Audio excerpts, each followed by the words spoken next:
नमस्कार दोस्तों, स्वागत है आपका अपने YouTube चैनल पर। तो चलिए शुरू करते हैं। अध्याय 6 ऊतक। हमने पिछले अध्याय में पढ़ा है कि सभी जीवित प्राणियों में पौधे कोशिकाओं के बने होते हैं। एक कोशिकीय जीवों में सभी मौलिक कार्य एक ही कोशिका द्वारा किए जाते हैं। उदाहरण के लिए अमीबा में एक ही कोशिका द्वारा गति, भोजन लेने की क्रिया, गैसीय विनिमय और उत्सर्जन क्रिया संपन्न होती है। लेकिन बहुकोशिकीय जीवों में लाखों कोशिकाएं होती हैं। इनमें अधिकतर कोशिकाएं बहुत विशिष्ट कार्यों को ही संपन्न कराने में सक्षम है। प्रत्येक विशेष कार्य विशिष्ट कोशिकाओं के विभिन्न समूहों द्वारा किया जाता है। कोशिका के समूह का एक विशिष्ट कार्य को ही अति दक्षतापूर्वक संपन्न करने के लिए सक्षम होते हैं। मनुष्यों में पेशीय कोशिका, फैली हुई सिकुड़ती जिससे गति होती है, तंत्रिका कोशिका संदेशों को वाहक करती है। रक्त, ऑक्सीजन, भोजन, हार्मोन और अवशिष्ट पदार्थों का वहन करता है। पौधों में वाहन नलियों संबंधित कोशिकाएं भोजन और पानी को एक जगह से दूसरी जगह ले जाती हैं। अतः बहुकोशिकीय जीवों में श्रम विभाजन होता है।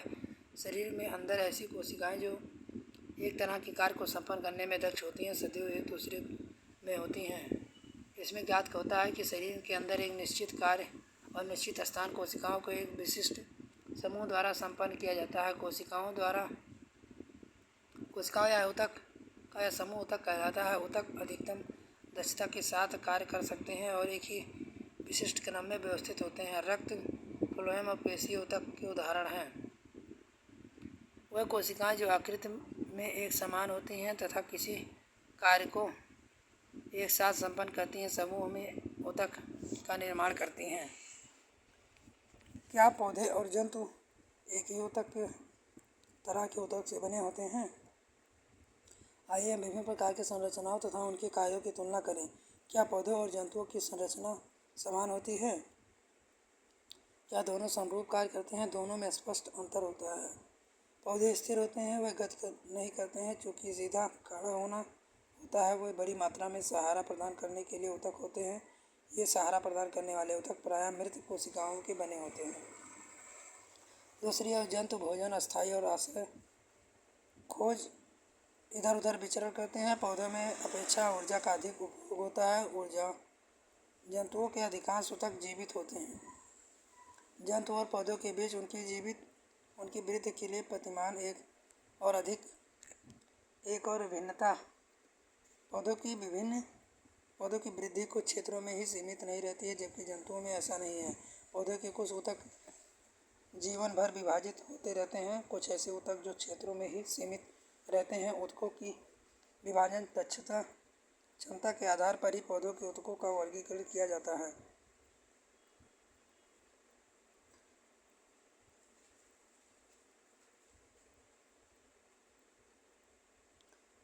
अंग तथा अंग तंत्रों का संरचनात्मक संगठन जटिल पौधों की अपेक्षा जटिल जंतुओं में अति विशिष्ट तथा सीमित होता है। यह मूल अंतर जीवधारियों के दो महत्वपूर्ण समूहों में जीवन यापन के लिए विभिन्न तरीकों को दर्शाता है। विशेषकर इनके भोजन करने की प्रक्रिया, संरचनात्मक संगठन एक और विशेष पौधों के गतिहीन अस्तित्व तथा दूसरी ओर जंतुओं में प्रचलन के अंग तंत्रों के विकास हेतु विभिन्न प्रकार के अनुकूलित होते हैं।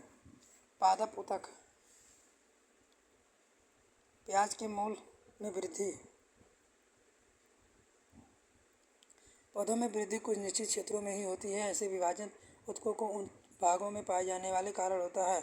ऐसे ऊतकों को विभोजक भी कहा जाता है। ये विभोजक तक किसी भाग में स्थित होते हैं। विभोजक तक की उपस्थिति वाले क्षेत्रों के आधार पर इन्हें शीर्ष स्थित, कैम्ब्रियम तथा असमी भागों में वर्गीकृत किया जाता है। विभोजक के द्वारा तैयार नई कोशिकाओं प्रारंभ में विभोजक की तरह होती हैं, लेकिन जैसा ही बढ़ती परिपक्व होती हैं, इनके गुणों में धीरे धीरे परिवर्तन होता है और ये दूसरे ऊतकों के घटकों के रूप में विभाजित हो जाती हैं।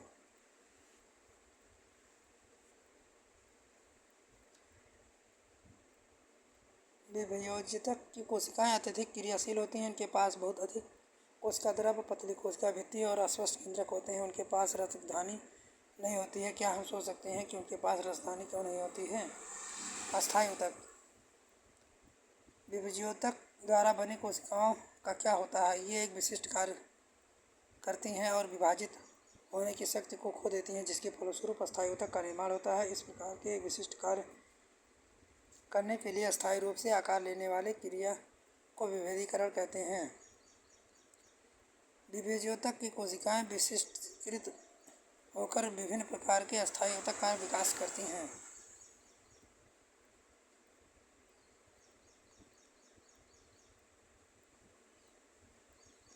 सरल अस्थायी ऊतक। एपिडर्मिस के नीचे कोशिकाओं में कुछ परतें होती हैं जिसे सरल अस्थायी ऊतक कहते हैं। पेरेन्काइमा सबसे अधिक पाया जाने वाला सरल अस्थायी ऊतक है।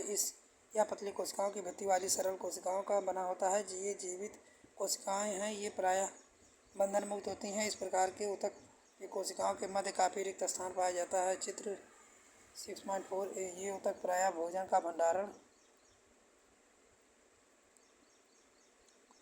करती हैं। कुछ पेरेन्काइमाइड ऊतकों में क्लोरोफिल पाया जाता है, जिनके कारण प्रकाश संश्लेषण की क्रिया संपन्न होती है। इन ऊतकों को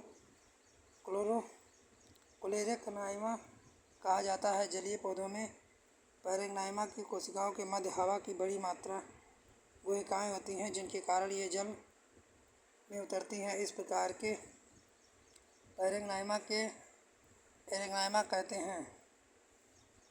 पौधों में लचीलेपन का गुण एक अन्य अस्थायी ऊतक कालेनाइमा के कारण होता है।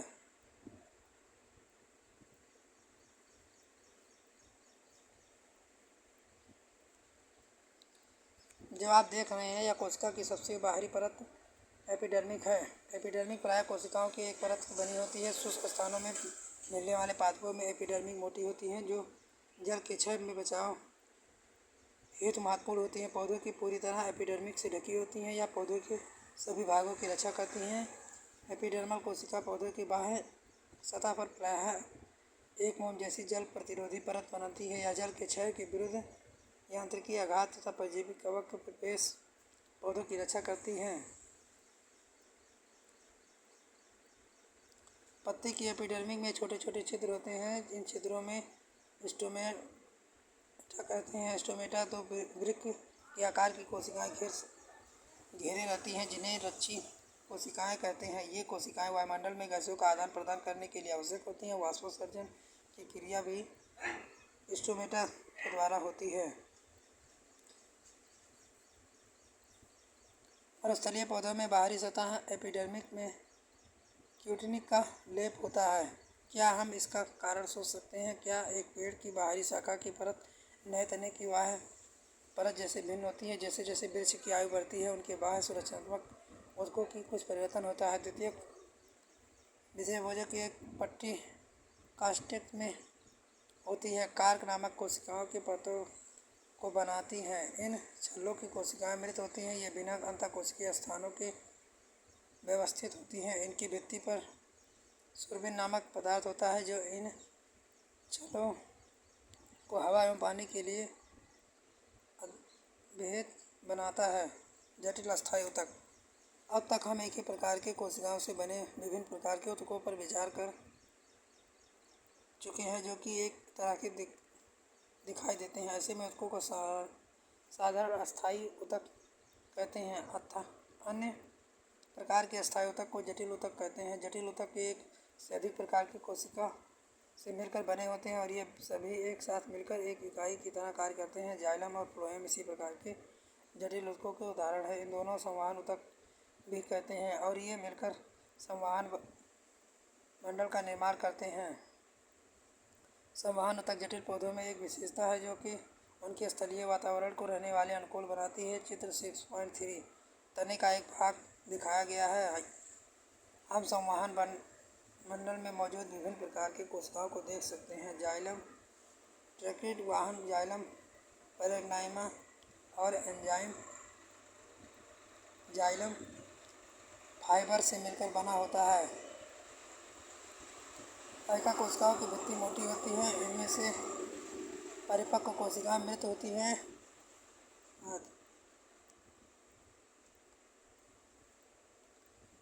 जंतु ऊतक। जब हम सांस लेते हैं, तब हम अपनी छाती की गति को महसूस कर सकते हैं। शरीर के अंग कैसे गति करते हैं, इसके लिए हमारे पास विशेष कोशिकाएं होती हैं जिनसे हम पेशीय कोशिकाएं हैं। इन कोशिकाओं का फैलना और सिकुड़ना अंगों को गति प्रदान करता है। सांस लेते समय ऑक्सीजन को लेते हैं या ऑक्सीजन कहाँ आती है या फेफड़ों के द्वारा अवशोषित की जाती है। रक्त के साथ शरीर की सभी कोशिकाओं में पहुंच जाती है। कोशिकाओं में ऑक्सीजन की आवश्यकता क्यों होती है? माइटोकॉन्ड्रिया का कार्य इस प्रश्न के हल के लिए संकेत करता है, जिसके बारे में हम पहले पढ़ चुके हैं। रक्त अपने साथ विभिन्न पदार्थों को शरीर में एक साथ दूसरे स्थान तक ले जाता है। उदाहरण के लिए भोजन और ऑक्सीजन को सभी कोशिकाओं तक पहुंचाता है। यह शरीर के सभी भागों के अपशिष्ट पदार्थों को एकत्र कर यकृत विसर्जन के लिए पहुंचाता है। रक्त और पेशी दोनों ही हमारे शरीर के पाए जाने वाले ऊतकों के उदाहरण हैं। उनके कार्य आधार पर विभिन्न प्रकार के जंतु ऊतकों के लिए बारे में विचार कर सकते हैं, जैसे एपिथेलियमिक ऊतक, संयोजी ऊतक, पेशीय ऊतक, तंत्रिका ऊतक। रक्त संयोजी ऊतक एक प्रकार के ऊतक है जो पेशीय ऊतक। एपिथेलियमिक ऊतक जंतु के शरीर को ढकने तथा बाह्य सुरक्षा प्रदान करने वाले ऊतक एपिथेलियमिक ऊतक कहते हैं। एपिथेलियम शरीर के अंदर स्थित बहुत से अंगों को कोशिकाओं को ढकते हैं। विभिन्न प्रकार के शारीरिक तंत्रों को एक दूसरे से अलग करने के लिए अवरोध का निर्माण करते हैं। त्वचा, मुंह, आहार नली, रक्त वाहिनियों की नली का अस्तर, फेफड़ों और कोशिका विस्कीय नली आदि सभी एपिथेलियम ऊतक से बने होते हैं। एपिथेलियम ऊतक से कोशिकाएं एक दूसरे से सटी होती हैं और यह एक अन्य अनावरण परत का निर्माण करती हैं। इन परतों के बीच चिपकने वाले पदार्थ कम होते हैं। कोशिकाओं के बीच बहुत कम स्थान होते हैं। स्पष्टतः जो भी पदार्थ शरीर में प्रवेश करता है या बाहर निकलता है, एपिथेलियम की किसी परत से होकर अवश्य गुजरता है। चित्र 6.9 में दर्शाए गए अनुसार विभिन्न एपिथेलियम की संरचनाएं विभिन्न प्रकार की होती हैं जो ऊतक कार्यों पर निर्भर करती हैं। उदाहरण के लिए कोशिकाओं में रक्त नलिका, अस्तर, कोशिका जहाँ पदार्थों का संवहन वर्णात्मक परागण झिल्ली द्वारा होता है। चपटी एपिथेलियमिक ऊतक कोशिकाएं होती हैं। इनको सल्की एपिथेलियम कहते हैं। अत्यधिक पतली और चपटी होती हैं तथा कोमल अस्तर का निर्माण करती हैं। आहार नली तथा मुंह का अस्तर सल्की एपिथेलियम से ढका होता है। शरीर का रक्षात्मक कवच अर्थात त्वचा इसकी सल्की एपिथेलियम से बनी होती है। त्वचा में एपिथेलियम कोशिकाएं इनको काटने और फाड़ने से बचाने के लिए कई परतों को व्यवस्थित करती हैं। जहाँ अवशोषण और स्राव होता है, जैसे आंत और भीतरी अस्तर में, वहाँ लंबी एपिथेलियमी कोशिकाएं मौजूद होती हैं। यह स्तंभ एपिथेलियमी अवरोध को पार करने में सहायता प्रदान करती हैं। श्वसन नली में स्तंभकार एपिथेलियमी ऊतक को पक्षमाप कहते हैं। एपिथेलियमी ऊतक कोशिकाओं को सतह पर बल जैसी संरचनाएं होती हैं। पक्षमाप गति करते हैं तथा इनकी गति श्लेष्मा को आगे गतिशील करके साफ करने में सहायता करती है। इस प्रकार के एपिथेलियम को पक्षमापी स्तंभकार एपिथेलियम कहते हैं। संयोजी ऊतक रक्त के प्रकार संयोजी ऊतक हैं। इस संयोजी ऊतक को क्यों कहते हैं, इस अध्ययन में भूमिका में इस संबंध में संकेत दिया जाता है। आइए हम इस तरह के ऊतक के बारे में विस्तृत जानकारी लें। संयोजी ऊतक की कोशिकाएं आपस में कम जुड़ी होती हैं। अंतःकोशिकीय आधात्री में धसी होती हैं। यहाँ आधात्री जेली की तरह तरल संघनन कठोर हो सकती हैं।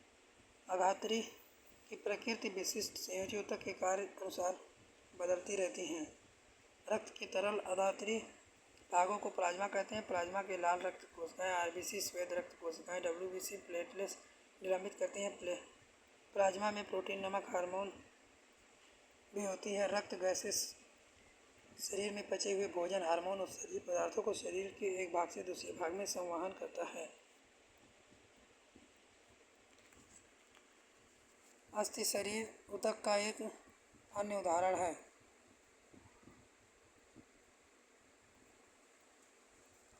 यह पंजर का निर्माण कर शरीर को आकार प्रदान करता है, मांसपेशियों को सहारा देती है, शरीर के मुख्य अंगों को सहारा देती है, ऊतक मजबूत कठोर होता है। अस्थि कोशिकाएं कठोर अधात्री की मध्यस्थी होती है जो कैल्शियम तथा फास्फोरस से बनी होती हैं। दो अस्थियां आपस में एक दूसरे से संयोजी ऊतक, जिसे स्थानीय कहते हैं, से जुड़ी होती हैं। यह ऊतक बहुत लचीला और मजबूत होता है। स्नायु की आधारी बहुत कम होती है और अस्थियों को अस्थियों से जोड़ती हैं। हमारे शरीर में वसा कहाँ संचित होता है? वसा का संग्रहण करने वाले वसमय ऊतक त्वचा के नीचे आंतरिक अंगों के बीच पाया जाता है। इस ऊतक में कोशिकाएं वसा की गोलिकाओं से भरी होती हैं। इन संग्रहित होने के कारण इनसे ऊष्मीय कुचालक कार्य भी करता है। पेशी ऊतक। पेशी ऊतक लंबी कोशिकाओं तक द्वारा बना होता है, जिसे पेशिकीय रेशा भी कहा जाता है। यह हमारे शरीर में गति के लिए उत्तरदायी है। पेशिका में विशेष प्रकार के प्रोटीन होती हैं। सिकुड़ने वाला प्रोटीन कहते हैं, जिसे संकुचन प्रसार कारण गति होती है। कुछ पेशियों में इच्छानुसार गति कर सकते हैं। हाथ पैर विद्यमान पेशी हम अपनी इच्छानुसार आवश्यकता पड़ने पर गति करा सकते हैं, उनकी गति को रोकते हैं। यह इस तरह की पेशियों को ऐच्छिक पेशी कहा जाता है। इन पेशियों को कंकाल पेशी भी कहा जाता है, क्योंकि अधिकतर हड्डियों से जुड़ी होती हैं। इस तरह की शारीरिक गति में सहायता होती है। सूक्ष्मदर्शी से देखने पर पेशियाँ हल्के गहरे रंग से एक के बाद एक रेखाओं धारियों की तरह प्रतीत होती हैं। इसी कारण इन्हें रेखाकृत पेशियाँ कहते हैं। ऊतक की कोशिकाएं लंबी बेलनाकार शाखा रहित और बहुनाभीय होती हैं। आहार नली में भोजन का प्रवाह, रक्त नलिकाओं द्वारा प्रसार, संकुचित जैसी गतियों ऐच्छिक नहीं है। इन गतियों को हम स्वयं संचित नहीं कर सकते हैं, अर्थात इन गतियों को इच्छानुसार प्रारंभ या बंद नहीं कर सकते हैं। चिकनी पेशियाँ अथवा अनैच्छिक पेशियाँ इनकी गति को नियंत्रित करती हैं। ये आँख की पलक, मूत्रवाहिका और फेफड़े, श्वसन नली में भी पाया जाता है। कोशिकाएं लंबी तथा इनकी आखिरी सिरा नुकीला होता है। यह एक केंद्रकीय होती हैं। इनको अरेखीय पेशी भी कहा जाता है। इनका नाम अरेखित क्यों है? हृदय की पेशियाँ जीवन भर लयबद्ध होकर प्रसार संकुचित करती रहती हैं। इन्हें अनैच्छिक पेशियों को कार्डियक पेशी भी कहा जाता है। हृदय की पेशियाँ कोशिकाएं बेलनाकार शाखाओं वाली एक केंद्रकीय होती हैं।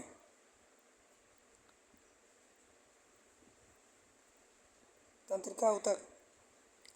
सभी कोशिकाओं में उत्तेजना अनुकूल प्रतिक्रिया करने की क्षमता होती है। यद्यपि तंत्रिका ऊतक कोशिका बहुत शीघ्र उत्तेजित होती हैं। इनमें उत्तेजना की बहुत शीघ्र पूरे शरीर में एक स्थान से दूसरे स्थान तक पहुंचती है। मस्तिष्क मेरुरज्जु तथा तंत्रिकाएं तंत्रिका ऊतकों को बनी होती हैं। तंत्रिका ऊतक की कोशिकाओं को तंत्रिका कोशिका न्यूरॉन कहा जाता है। न्यूरॉन में कोशिकाएं केंद्र तथा कोशिका द्रव्य होते हैं। इससे पतले लंबे जैसे बालों जैसी शाखाएं निकली होती हैं। प्रत्येक न्यूरॉन में इस तरह एक लंबा प्रवर्धक होता है, जिसको एक्सॉन कहते हैं। बहुत सारी छोटी शाखाएं प्रवर्धन होते हैं। एक तंत्रिका कोशिका 1 मीटर तक लंबी हो सकती हैं।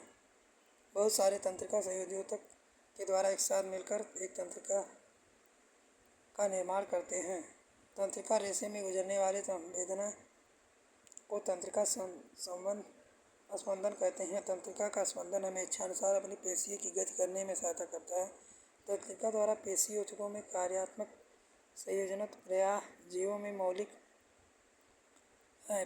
साथ ही यह संयोजन उत्तेजना के अनुसार जंतुओं में गति प्रदान करता है। आपने क्या सीखा? कृपया ध्यान दें। अभ्यास।